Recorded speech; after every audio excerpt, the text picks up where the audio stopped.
the rule of thumb, chukua 100, toa umri wako, utakachokipata unaweka kwenye hisa, ni asilimia kuweka kwenye hisa. Kwa mfano wewe kama una miaka unapokuwa na sijui labda 30 unachukua 100, ukitoa 30 unapata 70. Asilimia 70 ya fedha zako za uwekezaji weka kwenye hisa ama biashara, asilimia 30 kaweke kwenye bond.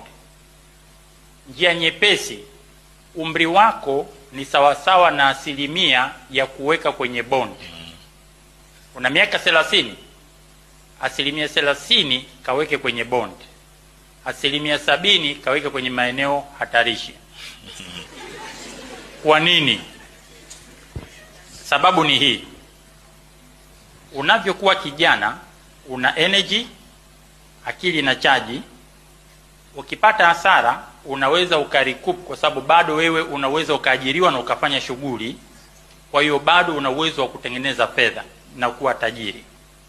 Unavyokuwa mzee ama umri unavyosogea, uwezekano wa kumiliki na kuhimili vishindo ni mdogo.